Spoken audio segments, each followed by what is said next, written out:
Hirap pa rin naman nga talaga ang Golden State Warriors na manalo laban sa mga legit na contender dahil matapos silang matalo kanina laban sa Cleveland Cavaliers, umabot na sa 3 games ang kasalukuyang lose streak.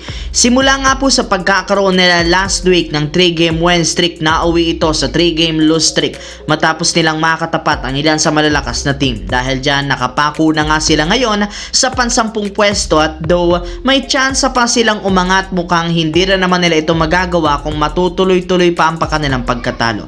Pero since pasok na ang Golden State Warriors sa play-in tournament, wala na rin naman silang dapat ipag-alala. Isa pa, inaasahan na maglalaro next game laban sa Houston Rockets ang kanilang superstar na si Stephen Curry matapos ang ilang buwan na pagkawala sa team dahil sa injury sa kanyang tuhod. Nakasama na rin naman ito sa 5v5 practice kaya sure na ngang makakapaglaro siya kontra sa Rockets. Pero syempre, dahil nga kagagaling pa lang nito sa injury, expected limitado ang kanyang playing time sa team. Sa kabilang banda, kahit man natalo ang Los Angeles Lakers kanina laban sa OKC Thunder, nananatili pa rin sila bilang 3rd seed sa standings ng West na merong record na 50 wins, 27 losses. Meron nga silang hawak na 1 game na kalamangan sa 3rd seed na Denver Nuggets, 1.5 games na kalamangan sa 5th seed na Houston Rockets at 2.5 games na kalamangan sa 6th seed na Minnesota Timberwolves. Pasok pa rin naman sila sa playoff ng Western Conference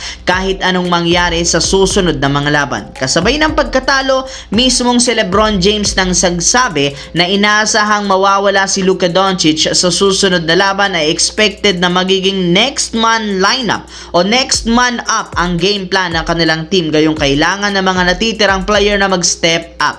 And speaking of this lineup, mismong si Coach JJ Redick nang nagsabi na ngayon nga pong wala o mawawala si Luka Doncic, asahan na ngang si Austin Reeves ang magiging first option ng team na siyang dadala ng kanilang opensa sa mga susunod nilang laban. Sa kabilang banda, dito naman, sa kabila ng pagiging kulang ng lineup ng Detroit Pistons, nagagawa pa rin naman ng kanilang team makakuha ng panalo sa pag-step up dito, kagaya ni Jalen Duren. Dahil sa patuloy na pagkapanalo, malapit na nga nilang ma-secured ang number 1 spot sa Eastern Conference bago matapos ang regular season. Ang problema, may lumabas na balita ngayon na mula sa Pistons na hindi pa rin naman nga daw makakapaglaro si Cade Cunningham matapos siyang magkaroon ng setback sa kanyang natamong injury.